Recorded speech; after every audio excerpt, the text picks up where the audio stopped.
listening to Pop This, the podcast where three women talk about pop culture. Here are your hosts, Lisa Christiansen, Andrea Gin, and Andrea Warner.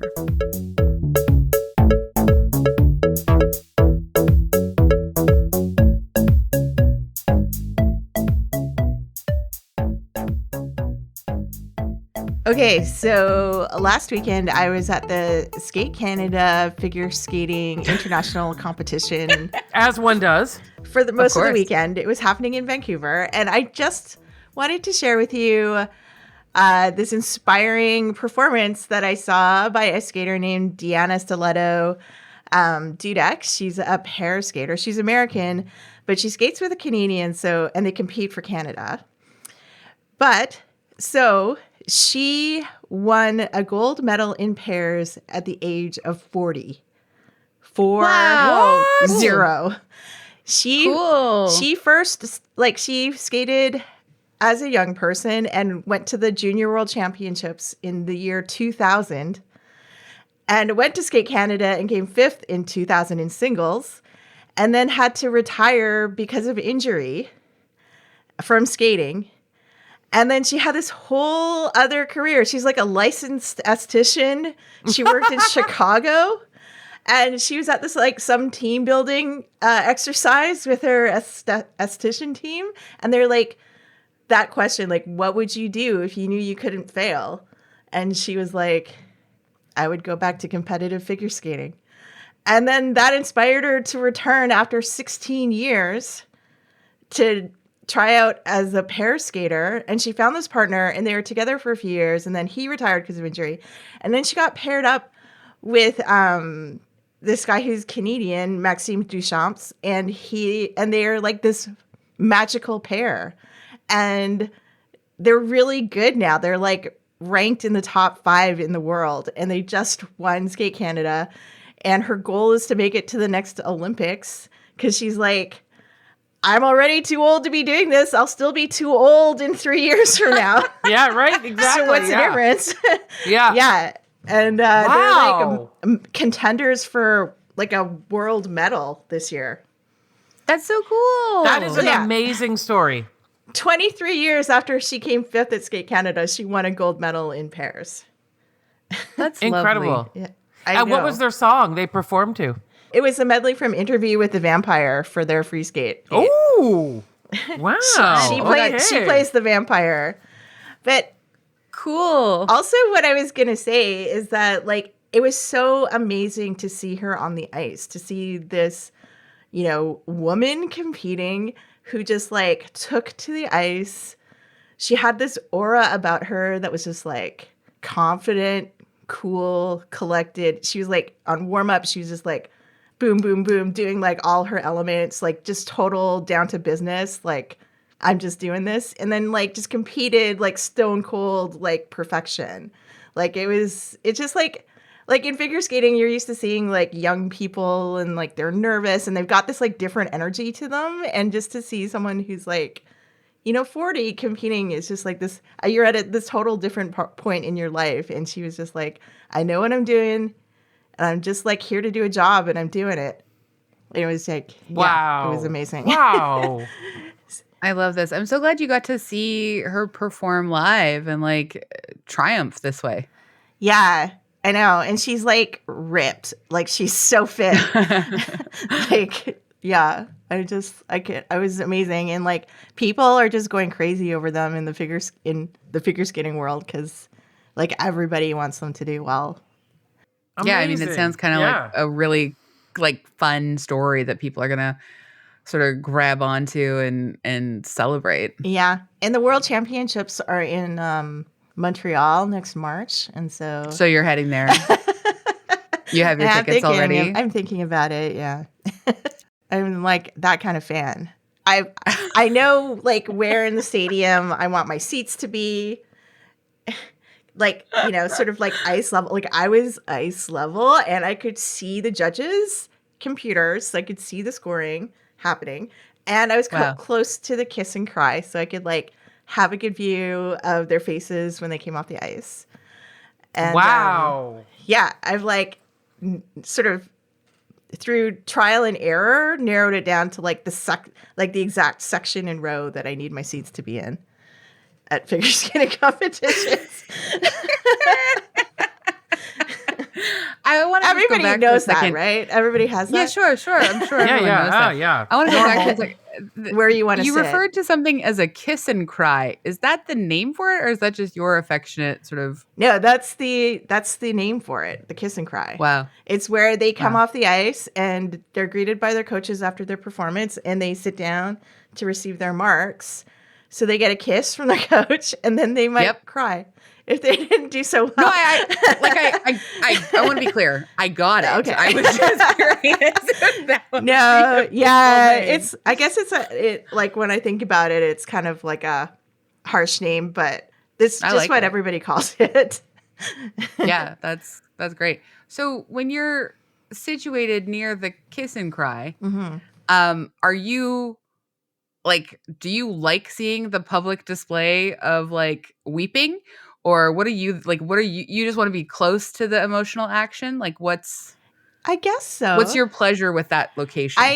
Well, I mean, you can see the expression on their faces when they receive their marks, and when they're really good, like Piper Gillis and Paul Poirier, who got like the highest marks of the season so far for senior, ice dance. Like they were like their faces, they're freaking out. They're so happy, and like you can sort of see the coaches and like the reactions on the coaches' faces, and if they're happy with their performance or not. And there's this one particular coach, Marie-France Dubré, who's like the biggest ice dance coach in the world. She was there, and she's just iconic. She's like like she's got this bob that is so distinctive, and she coaches like all the top pairs. And like I could see her clearly standing at the boards, like talking to people and directing people and giving feedback and stuff. And so it's just like being close to a star or whatever. Yeah. That's in my memory. I have memory of watching figure skating, and the coaches when the skaters would come off would always be in big furs, like a hat or like some kind of. Is that really old school? Yeah, that's more old school. Yeah. Nowadays, like Marie-France is more chic. Like she's. Yeah. Okay. She wasn't wearing she doesn't do fur coats. She just has the iconic bob. Mm-hmm. And like the coaches, like when they also like it's a thing now. Like when their people are skating to their program, you can see like the coach doing the moves along with them and like nice. clapping and cheering for them and stuff. So it's fun. I feel like we used to see coaches like as more stern disciplinarian types. Like, do you think the role of the coach has evolved?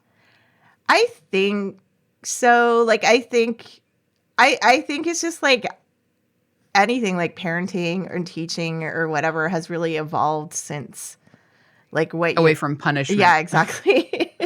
Yeah, fair enough. It just moved along with society. Honestly, good. Yeah. Like it was sometimes extremely depressing to like watch a really young person come off the ice and know that they had like screwed up a little bit and watch their coach kind of like deny them their kiss, you know what I mean? Or like their hug or any kind of like affection. Yeah. Like just, well, I don't know. I feel like I saw that a lot when I was younger. Yeah. And I think it's down to like, maybe coaches are different people. Like, you know what I mean? Like they grew up in a different era but also like they're on camera and they're being seen by lots of people. So the shift to televised really. You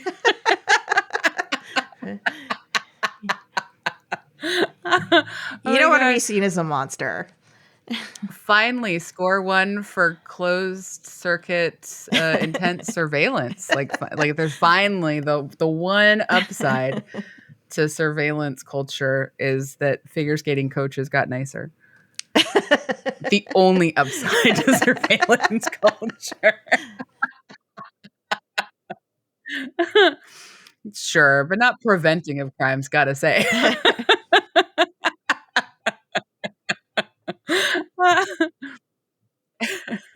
No, they really can't imagine that being the motivator.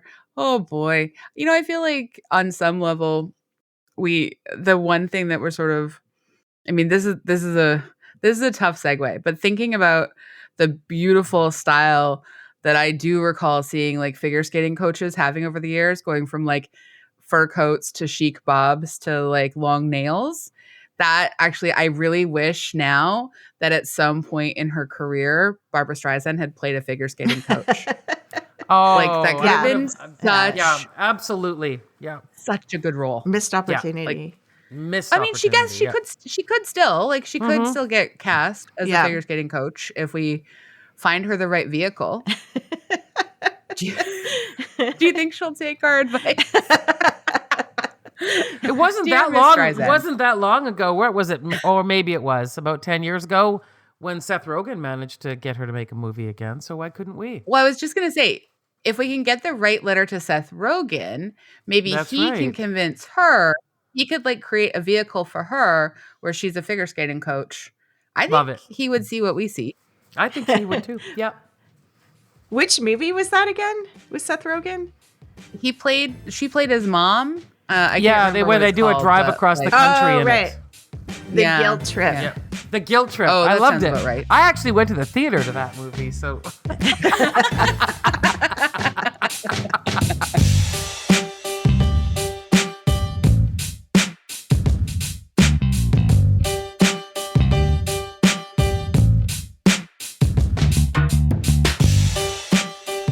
Well, it sounds like we know what we're doing for next Mother's Day. There we go. Can't wait.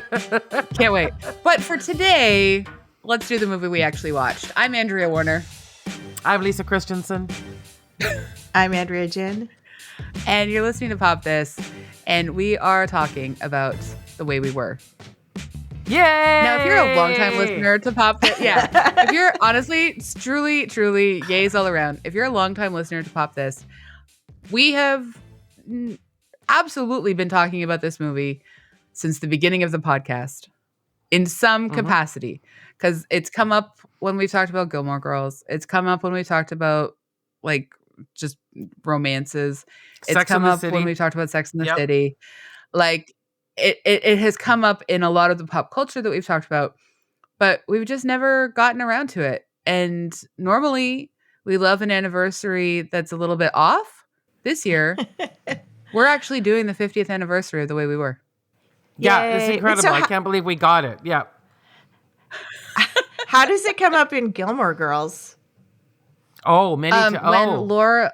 Yeah, well, there's a few times. But one of the times is when Lorelai is calling Luke after they've broken up, and she explains that it's the same. It's like when Katie calls Hubble and begs him to come. Yeah, you remember that? You're my best friend. That. No, and you always I call know. You're my best friend. But I didn't know any of that. I'd never seen the movie before, but now I'm making they're trying to draw this parallel. Okay, I see. Yeah. I don't think it's like that successfully drawn, since like I'm going to say Katie is a much more upstanding woman than Lorelai Gilmore. But it's still, I understand how they did it, and they did it relatively effectively. And Lauren Graham acts her butt off in that scene, so that's fine. But we finally did it, you guys. We nailed it. Finally. Yeah, we finally. And this is one of my favorite movies. I watch it all the time. And in fact, this is a very twisted thing I'm going to admit that I do sometimes. Amazing. You know, like if you need if you want to sneeze, but you can't, and you just thought, I'll just get some pepper or do something, or look at the sun. Oh. It makes you sneeze, right? Or whatever, like you do something. Whenever I feel like I haven't had a good cry, I watch the last scene of The Way We Were. It's on YouTube. It's there. Wow. Just that last scene. And I cry. Wow. Every time. And this time I was watching the movie and I thought, I'm not going to cry. This is stupid. I've made myself cry so many times watching this movie, and I cried. So, Can you go over your history with this movie and how and why it became your favorite movie?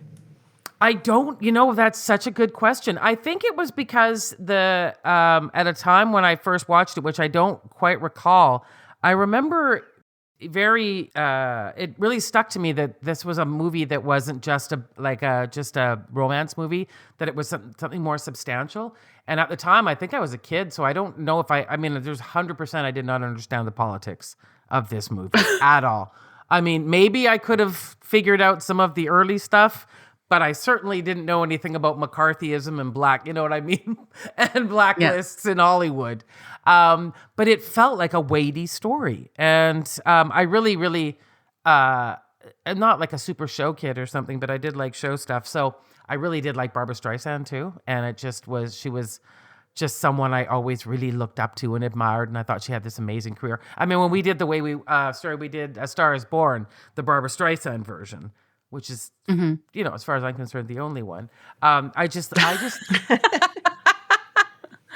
love Barbra Streisand, and I just think this is probably one of her greatest roles. I really do. Yeah.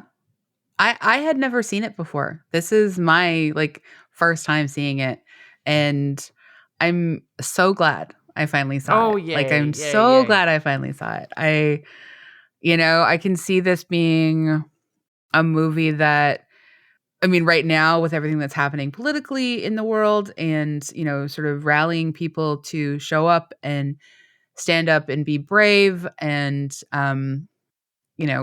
calls for justice.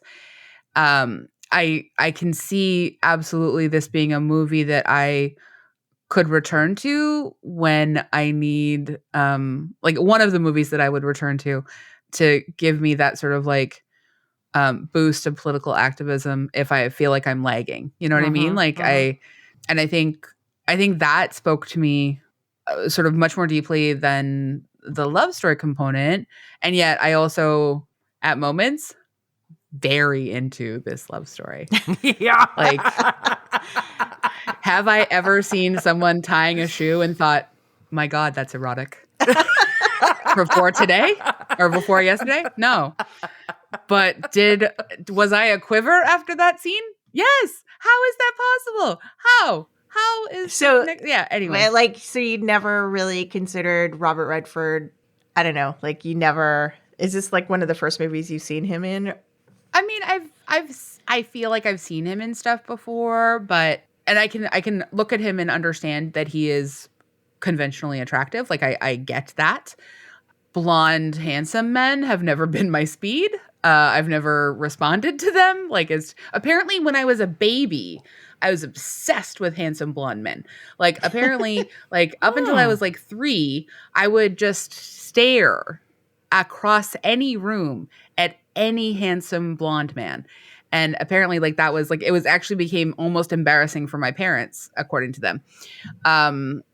And then I grew out of it real fast. Just, I guess after the age of 3, I never saw another handsome blonde man. Cool. Well, you can really, in this movie, see the line through from Robert Redford to Brad Pitt at 100%. Yeah. Their faces look very similar, at their peaks in this movie. I gotta say, you can see Robert Redford's higher intellect working behind the eyes more than you can see Brad Pitt's. I gotta give that to Robert Redford. He has a little more going on in those eyes.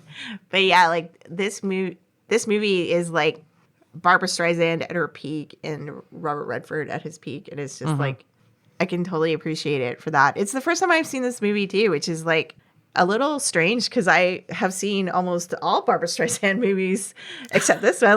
My favorites being Funny Girl and Hello Dolly. But yeah, I don't know why. I just never thought of watching this before, and I've never caught any of the references anywhere in pop culture that is coming up in Gilmore Girls or Sex and the City. I guess it just must have totally gone over my head. But there is an actual scene in Sex and the City where, you remember when Big has found that girl, he marries her. Natasha. Hubble, your girl is beautiful. Your girl is so beautiful. It's something to that effect. Yeah. And she actually calls him Hubble, and he looks so confused too. What? Yeah. Of course, Big looked confused. Yeah, of course. Yeah. All of his references are 15 years younger than Carrie's. Your girl is lovely. Your girl is lovely. You're lovely. That's it. That's the quote. Your girl is lovely. Yeah. Yeah. Maybe when they were referencing Hubble in the past, AG, you were thinking, what a weird time to bring up space. Maybe. Because certainly it took me a while to figure out that that was a reference to a man character, not like a space mission. Mm-hmm. Like I remember earlier on, like before Gilmore Girls, before Sex and the City, when I heard occasional references to Katie and Hubble, I was just like, is this an astronaut who's like doing some cool stuff? Like, should I know the first female astronaut who rides Hubble? And then I was like, it's a Hubble. Anyway, sometimes I just don't know stuff. Well, I mean, Hubble's an unusual name. It didn't catch on, I don't think. I've never met a Hubble. Me neither. See a movie and naming your child after Hubble? It must have happened. I mean, I can see people wanting to name their kid Katie after this, but imagine naming him Hubble. Oh boy. Well, I'm sure it's out there somewhere. Yeah. Yeah. Should we do some background and some synopsis and stuff? Yeah. All right. I will nominate myself to read the background. The Way We Were is a 1973 American romantic drama film directed by Sidney Pollack and starring Barbra Streisand and Robert Redford. Arthur Lawrence adapted the screenplay from his own 1972 novel of the same name, which was based on his college days at Cornell University and his experiences with the House Un-American Activities Committee. A box office success, the film was nominated for several awards and won Academy Awards for Best Original Dramatic Score and Best Original Song for the theme song, The Way We Were. I can't believe that's all it won. I'd like to pick a small bone with the voting academy. It ranked number 6 on AFI's 100 Years, 100 Passions survey on the top 100 greatest love stories in American cinema. The Way We Were is considered one of the great romantic films. Aw. Yeah. AG, do you want to read the synopsis? Sure. Opposites attract when, during their college days, Katie Morosky, a politically active Jewish woman, meets Hubble Gardner, a feckless wasp. That's pretty straightforward. just cut to the chase there. Yeah. Years later, in the wake of World War II, they meet again, and despite their obvious differences, marry. I was surprised too. Hubble wants to be a screenwriter, so the two move to California despite Katie's objections. They prosper there, but as the Hollywood blacklist looms, Katie's activism threatens her husband's reputation. That is from Rotten Tomatoes. I'm obsessed with just the fact that this movie got made. I understand that there were a lot of cool political movies made in the 70s, but I love the idea of wrapping it up in a romance that then becomes occasionally extremely hot and then in other times is extremely annoying. And they give us all the different textures and tastes of this grand opposites attract affair. And I thought that was just really like wonderful. Yeah. You know what happens to me? I've seen it so many times now, but I have to say one of the what's the word? The byproducts of watching it so many times is that each time I become more and more disappointed in Hubble. I mean, I feel like just grabbing him. Yeah. And just being, you're such a disappointing man. Yeah. Well, I think because I read I forget which article, maybe it was the Vanity Fair article that you sent out, Lisa, but about how the Arthur Lawrence, his novel, it's more about Katie only. It's her point of view. Hubble's a minor character. And Hubble became an equal character in the story because Sidney Pollack came on to direct and hired Robert Redford, who wouldn't come on if the part wasn't substantial enough because he didn't want to play a minor character that had, nothing to do. So, yeah, it was interesting to read about how the story just changed to be a 2-person love story when it became a movie. I really liked the excerpt that you're talking about is from Barbra Streisand's upcoming memoir in Vanity Fair. And they talk about how he didn't want to be he didn't want to be an object. He was like, this character is just an object, and like that's not that interesting to me. And I can understand that from his perspective for sure. Like it's not like one of those sort of like typical stories where you hear where the guy is just like, the woman's too much the focus. Yeah. Like he just wanted to have a character that sort of like gave him anything to hold on to, where he's just not like a centerfold, you know? And again, so many women are always cast in just like the object role. And I find it sort of interesting that was Robert Redford's objection. And I do like that they didn't make his character more likable. They let the character be disappointing, and of course he doesn't want to use his privilege and power for what he can, because the risk to him, like he is the ultimate in vague ally, not an accomplice. To the extent where sometimes I'm watching the movie and I'm thinking like he's not a very nice person some of the time, and like they're not interested in the same things, and his friends are total jerks seemingly, and the world he lives in is not something that she's interested in. Like it just like to the extent where you just kind of sometimes wonder like what Katie's like doing. Yeah. You know, it seems like a story where like they met in college, they dated a while, it didn't work out, and then they just went their separate ways, and you just kind of are like, why would she kind of keep going back to it? But they did set it up in such a perfect way, like having that that great moment where she sees him in the nightclub during the war, and then she has that flashback to those university days. Yes. And there were all kinds of reasons why you could see her falling in love with him, because he's really good at what he does. He's a really good writer, and she admires that. But that line, and I'll always remember it too from this, is he was like the country he was born in. Everything came too easy to him. And I just thought, that's such a good line. Such a good line. Also, such a good, honest, like he knows who he is, and yeah. And then for Katie to be that ultimate person that sees the potential. Oh, boy. That was kind of actually, like, I kept asking myself also, like, why is Katie hanging out here? And then I kept coming back to that line, and I think, like, Barbara Streisand does such a good job, and I think Robert Redford does too, of just, like, she sees some stuff in him, but they both so desperately want to change the other, even though they're both so interested. Like what makes them attracted to each other is the things that they want to change. And it's like, I've seen that so many times for so many people. And it's hard. It's so heartbreaking to watch people sort of like do that push and pull thing. And I mean, I think there are numerous things that Hubble does that I would find personally like deeply unforgivable, but also we have to acknowledge the extent to which Katie is also, for lack of a better word, dickmatized. She is like, that sounds like the right word. She has put him on a certain aesthetic pedestal, and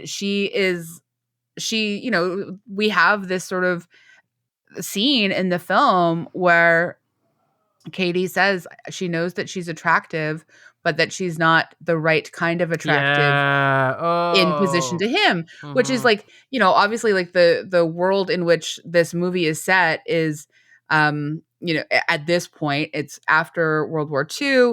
There's just tremendous anti-Semitism everywhere. There's been this obvious, horrible Holocaust. Like it's just there's so much anti-Semitism that, it's in opposition to, Robert Redford, as we said, the feckless wasp jock, like, and that being sort of like this ideal, this white supremacist ideal of beauty.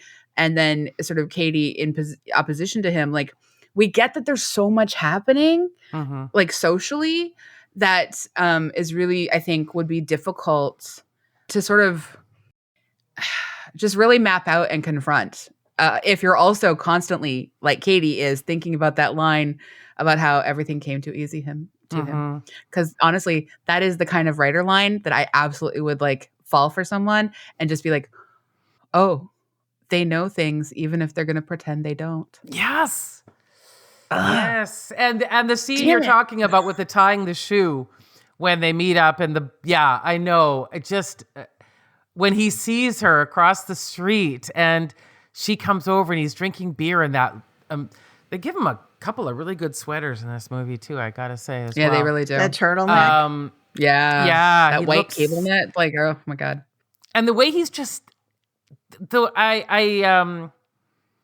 way Robert Redford plays him, just these lines, he's sitting by himself celebrating that he sold a story. And you think to yourself, is it because your friends don't care? Like, or they wouldn't understand why you're excited? Because she's the right person to tell this to. She is so moved by this. And like she's genuinely like really impressed. And that's why he's alone. And that scene, oh gosh, Anyway. Like it's, guys, all he does is say something to the long lines of give me your shoe or something. Yeah. And she just like rests it gently on his leg and just, he ties it and then just touches the shoe gently when she takes her leg back down. Why is that so hot? What is happening in the world that is one of the hottest things I've seen in months? That confidence he has, which is, I guess. And then she's able to penetrate it so that he doesn't feel it all the time. And that like act of care maybe as well is like he's in service to her in this moment. And it's a flipping the script of the power dynamics that they've had. Yeah. Even because he obviously like deeply admires like how passionate she is and how, for lack of a better word, like she's really sort of portrayed as strident and stuff. And when he tells her like that she would have had the crowd if she just laughed when they're talking about the political rally. Yeah. He is smart. No, I know. And he's right. But that's not who she is. That's not. I know. And again, that's going to be why he loves her and falls in love with her. So. And ultimately know that he's a coward. Right? I know. Know. It's, I just wish he were half as brave as Katie was. This would be a very different, but I mean, I guess that's the tragedy of the movie. I don't know. And honestly, like that is like sort of the indictment of like privileged, cisgender, wealthy, white male. Like this is exactly what the problem. For a 50-year-old movie, it sure nailed that. Yeah, without like completely hammering us over the head. Most people are just walking out of the film being like, why can't they make it work? And like everyone else is like, that's the problem with the patriarchy. To be fair, this movie is actually like 70 years old since it's right? It starts in 1937.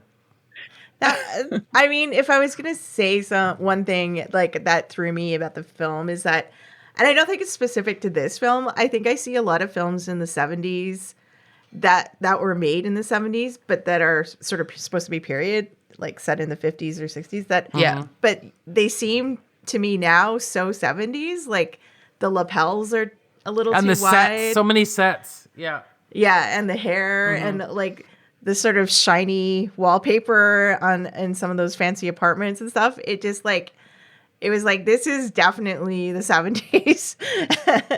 That like these things were like, I don't know. And like a lot of the sort of hairstyles are a little too disco-y. Yeah. Mm-hmm. Yeah. Yeah. I really do love a lot of the fashion though that we get to see. Her clothes, her outfits are amazing. Yeah. Did you also notice that her nails never change from 37 to like the late 60s or the late 50s, early 60s? Yeah, one of the things about Barbara Streisand is her hands. She loves and loves and loves her hands. She has very like lovely, long, slender beautiful hands. Like very like artistic, like yeah. But yeah, the nails were just like. Are you sure they had like those kinds of press-ons in like the 50s? I don't know. I know. Yeah, I some anachronisms may occur. They'll put a little warning at the beginning. It just felt like really, sometimes I don't know how about you guys, but like I like to see a film wherein they allow for, differences of opinion, but that they firmly are on one side and what I believe to be the right side.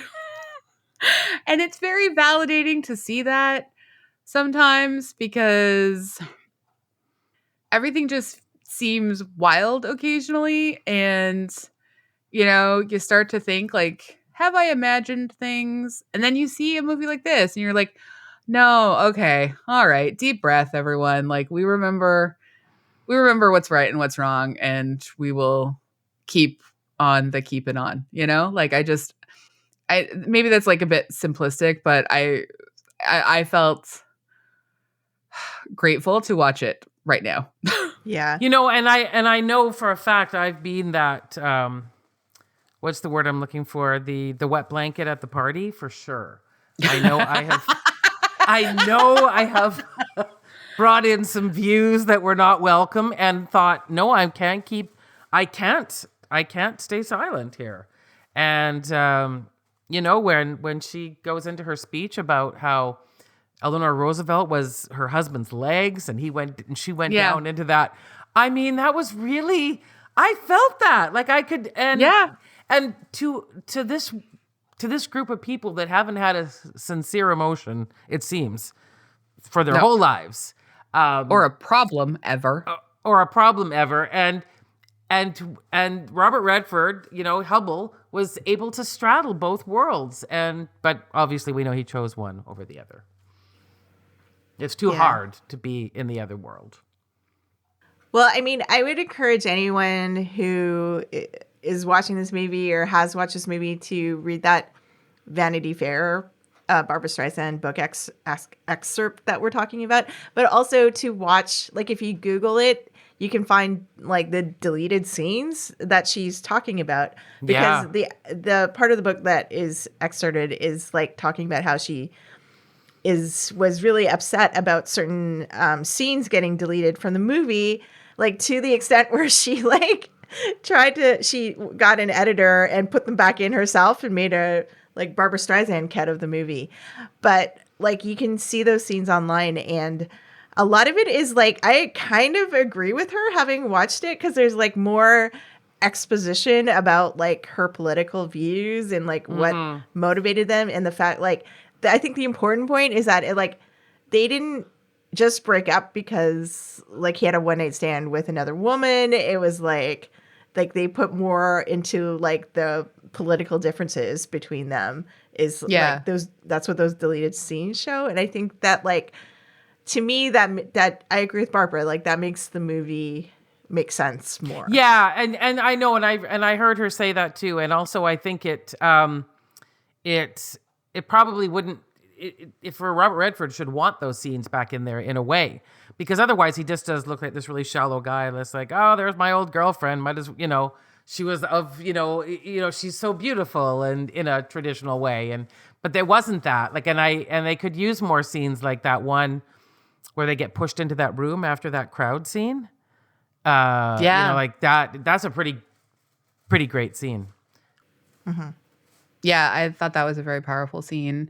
And yeah, like it was kind of interesting to me because we don't get to see them get married.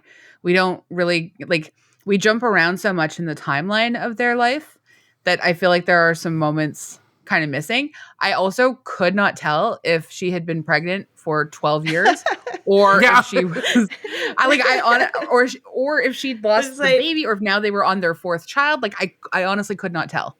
because like, yeah, a couple of sidebars there. It's like, when did warnings come out about like light smoking and drinking during pregnancy? It's like not before this movie was made. Nope. I guess obviously it was not sometime in 1950 or whatever this was. Yeah. Yeah. Oh God.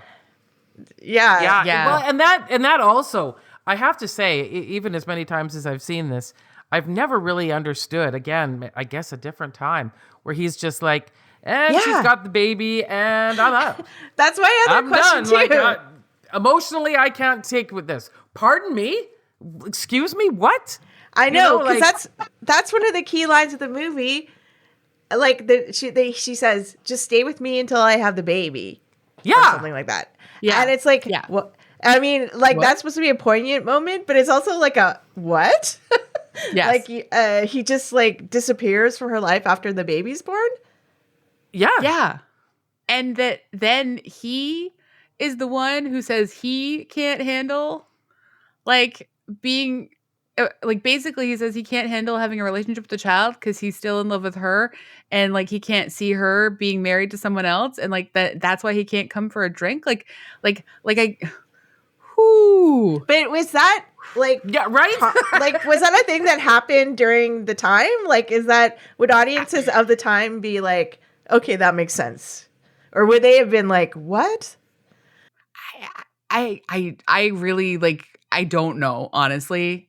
Like it seems wild to me but I guess it's like it's the 70s attitude towards a weird 50s. Like I don't know. It's so weird. Was there no child support rules or laws or anything like that? Or she was just like, did he set her up with some money or something and say, good luck? And I don't know. And then to have no contact with this child at all. Like nothing. Not even not know a photo, not a what Christmas she looks card, like. nothing. Yeah. Yeah. Not even like to be strange. curious. Doesn't even know her name. It sounds like, is she like whatever he asks. It's like, but I think they just use pronouns. Like I don't think they use a name. Like, oh no, because he knows that her name is Rachel. Rachel, because she says that, yeah. She says that because she's going to name her after her dead mother. But like, there's no other information. Also, like, you know, her new husband, like, you know, is he a good father? Like, what if the answer was no? I just wait. Like, that's a strange question to ask somebody in passing on the street. Yeah. The only other thing I was curious about is like you said, we jumped around in scenes and there were things deleted and stuff, but it seems like there's some kind of like, did he say, look, I can't participate, so now you're getting married, so just pretend Rachel's his kid or whatever. I don't know. Yeah, but I don't know. We don't know. Like, it's really hard to say. I also just like the other story coming out of all of this that I am so curious about is his quote unquote new girl. And even though she's lovely, how does she feel about her husband running across the street to his ex? Yeah. To have this like very meaningful moment. And just like, what are the questions for him when he gets back in the cab? Yeah, you seemed really overwrought there, buddy. Like, well, I guess he explains that he is part of one of the top 3 love stories, according to AFI, of all time.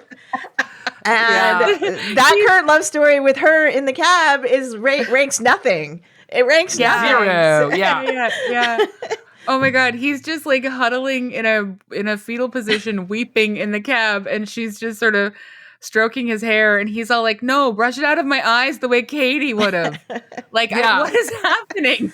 What is happening? that's the part, and I think in the excerpt, doesn't she mention that how she created that hair thing? That was a spontaneous gesture on her part, Barbara Streisand's part. Yeah, and then they carried it through. But when she reaches up and he holds her arm, like, you don't do that. Yeah. That's it. Yeah. That's when my waterworks start. Like every time. I just can't. Every time. That's the wild thing. I am thrilled for Katie that she is no longer bound to this man in a weird way, and yet forever bound to this man because they have a child, even though apparently he does not acknowledge Rachel. But I'm still sad for how they cannot be together? What is happening? Like, why is this movie so effective? But I mean, yeah.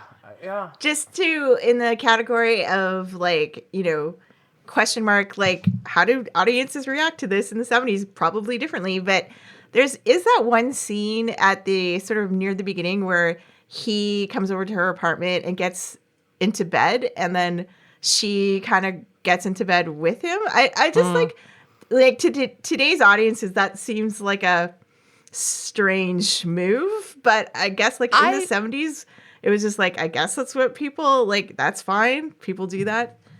I felt weird watching it now. I was like, this isn't, nope. I think in a contemporary lens, it didn't feel good to me. Yeah. Watching it.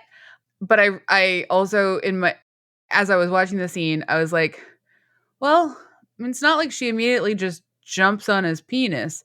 Like, she's just going to lie next to him naked. I don't know if they've previously had they did address any other this. kind of, in the article, this was addressed, that of things that got deleted is that. Oh, thank God. Okay. Yeah, no. When when she sees him again, invites him for dinner, and they're sitting by the fire, and and then they start kissing, and and then he says to her, "This is going to be better this time." And she was really disappointed that Sidney Pollack took that out, because she said that gave the audience a chance to go, it wasn't creepy. He did remember it. He knew what he was doing. So it did read as creepy at one point. Yeah. So it did read as creepy initially. Interesting. Yeah. So they took that line out where he said, this time it will be better. Because, I mean, he does get into her bed fully naked. Sure does, yeah. But I don't... He's like also obviously down, like drunk. blotto. Yeah. No, and I don't think like, but yeah, it's all so like, it is a very distressing scene when you think about consent. It doesn't feel good. Yeah, no. Yeah. Which is why her instincts were right to say, you should have left that line in. Because of course they're right. She's a woman who's probably been in that position. She knows what it is to be the one who's had a man climb into bed naked with you, and like she. Why don't more people just trust Barbra Streisand? If there's nothing you get out of this podcast, please make it be that line. And I think, back to what we were saying, I gotta say, and I think that it's like in this list of the top romances, the number one on that list is Casablanca. And it's very similar kind of, they don't end up together either and all that. But I think that a large part of what worked was the chemistry of, Barbra Streisand and Robert Redford. I mean, it was just off the charts. And it worked with Humphrey Bogart and Ingrid Bergman. It was something there that was magical as well. Yeah, it's amazing, like when you see good chemistry in a movie like this, you kind of realize like other movies you've seen where it's not so great, like, But those moments where Robert Redford is looking at her and he's like angry, but he can't help, he's in love with her, and that inner struggle in his head, and then she's got that angelic face, just like, I know what I'm doing here. You're awesome. Like, let's face it, we've watched some real schlock for this podcast. So we can get a movie that's... How dare you? I'm Every sorry. movie you've seen for this podcast. All the gems. It's been A+. This week, I don't know, or was it last week or something that, I don't know if you saw it, but Britney Spears released her audition for The Notebook. I haven't seen it. No. Which ultimately Rachel McAdams got, and all you're thinking is, oh, bless your heart, Britney, but... Fair enough. But that movie would not have been as successful. There's no way. Imagine. Now I will. I'm excited. After I watch her audition, I will imagine what it could have been. Yeah, I mean, I don't really do romantic dramas either that often necessarily. I love that this one, and as you mentioned, Casablanca, layers in politics. Mhm. I think that makes it more interesting for me. Mm-hmm. And ultimately, like, this really devastated and inspired me. Yeah, I think that, a large part, and even though we see them at the end, I love the fact that she's still leafleting for ban the bomb. Like, that really, Exactly. yeah. Mm-hmm. Yeah. She's always going to fight for, like, oppressed and repressed people and causes. And I think I love the fact that they try to occasionally throughout the film make that something like she becomes the butt of jokes. She's ridiculed. Hubble says she's not behaving properly. I could have slapped him at that point myself.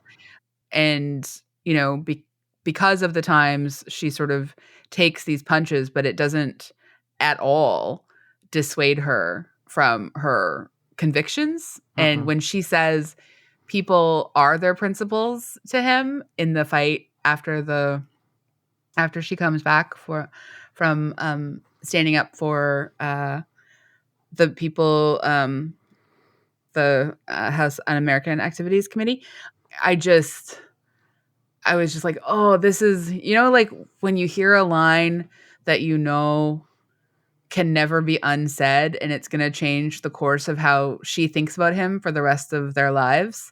And also, I think it'll change the course of the way he thinks about them for the rest of their lives. Like, that's it. And I think the writing in this film is also incredibly good. Yeah. I do too. I also think it's quite funny that I did read a review where it was just making a joke saying, here's Katie out there with, in these important flyers, and he's writing for television. Like, that's what he, like, he's just given up completely. I'm not writing novels. I'm not trying to do a screenplay. I'm just writing for television now. Oh, and I'm married to this, like, Yeah. that's Hubble. I did. Yeah. Now to talk about something more like shallow. Those kitchens are so cute. All the oh my god, the kitchens are so cute. Her apartment, her single girl apartment. Yeah, so cute. Yeah, it was the cutest little tiny. house It's with that giant Stalin picture, though, which was odd, but whatever. Yeah. I loved all this. It was a different time. I loved all the sets. I loved all the sets. Like their Malibu place was so cute, and I love the outfit she was wearing when they were playing volleyball too. She was like in that full flowy jumpsuit, kind of like, yeah, I'll play volleyball, but this is what I'm wearing.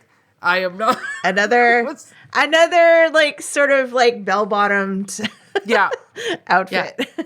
I also loved her tennis outfit. She's like, I'm not going to wear just tennis whites. I'm putting purple on.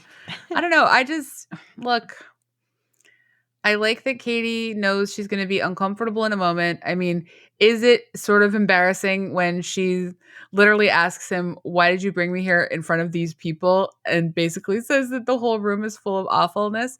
Like, I get that, like, I get that maybe, a bit embarrassing to just have your breakdown in front of folks. And but it was kind of wild to me that, like, they have their breakup and that they end up getting back together so quickly.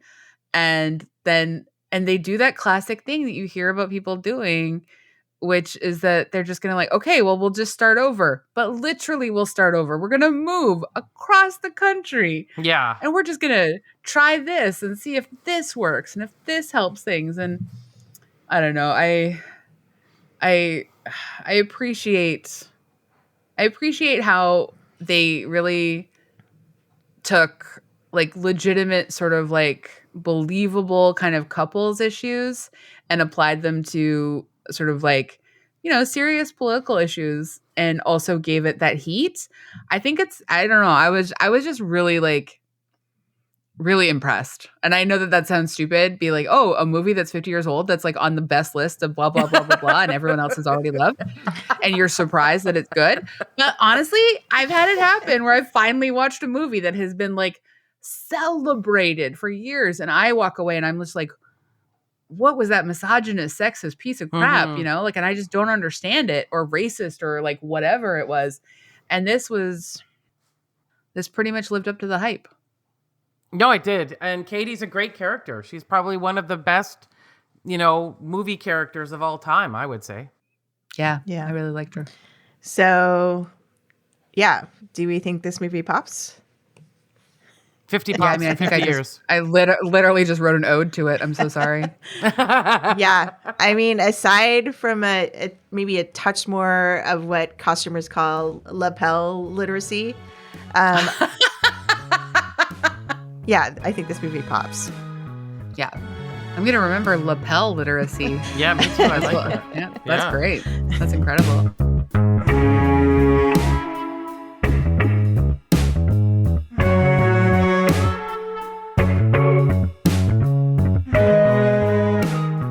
We do love to leave our episodes also on things we also recommend. Maybe not with as much passion as we just recommended the way we were. But maybe so. Who knows? Lisa, do you want to go first? Sure. I am finally reading this book called Mating by this writer named Norman Rush. And about a few months ago, I read a piece in the New York Times about how all of these young readers were finding this book. And spookily enough, I was in my little free library, and there it was, Mating by Norman Rush. And now I'm reading it, and it is probably, I'm going to just say it, it's the weirdest book I've ever read. I don't even... Wow. It really is. How so? If I give you the... You've read a lot of books. Well, I'm just going to give you the little bit of the synopsis here so you can get an idea. First of all, he's a male writer, and he's writing in the point of view of a woman from the first person.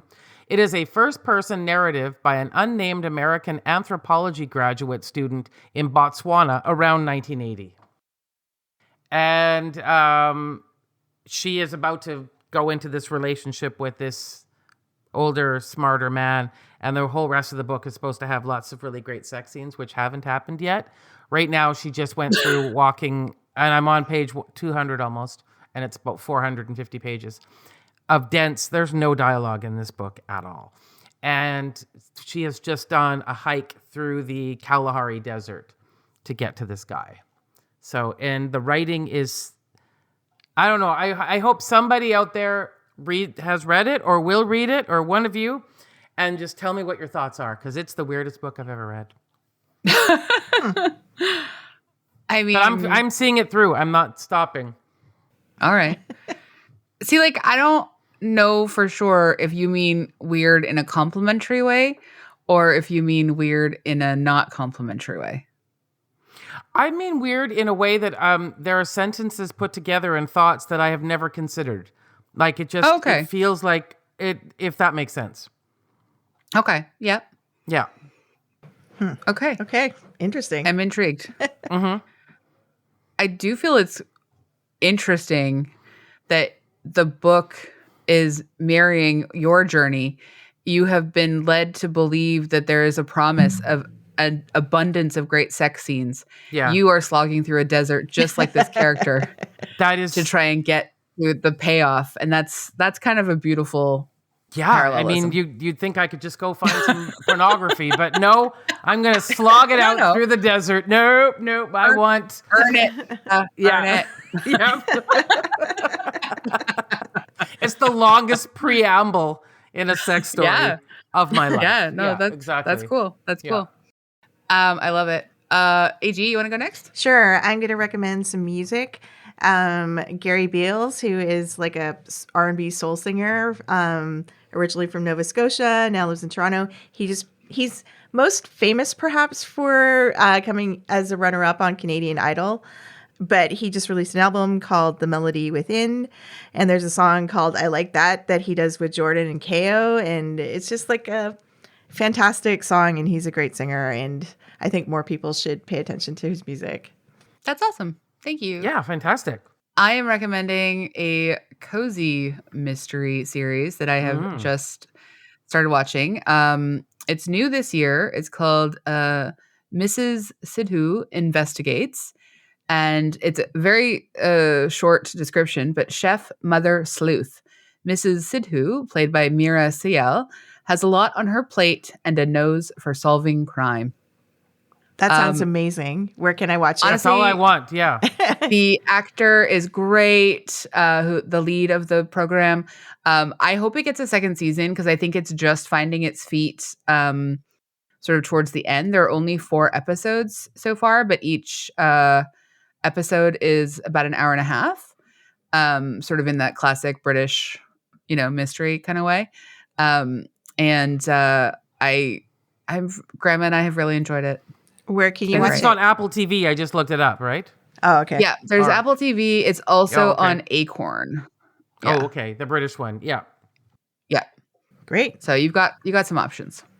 Perfect. I love it. Yeah. I need a cozy murder right now. Yeah, right now. Yeah. I agree with you. Yeah. Yeah. This is and she's just cool. And also the food always looks so good. Oh, okay. Yeah. Yeah. Yeah. I'm ready for that too. Anyway, you'll watch it and you'll get hungry. Thank you everyone for listening, and thank you for hanging out with us online. You can find us on Facebook, Twitter, and Instagram. You could email us at popthiscollective@gmail.com. And if you'd like, rate and review us 5 stars. We love 5 stars. And we also love our co-host and producer, Andrea Gin. And thank you. And Barbara Streisand. And Barbara Streisand. Yeah, who is never a were. She's an now. So there you go. Yeah. Yeah. Thanks all. Thanks Thanks, everyone. everybody. Bye. Bye.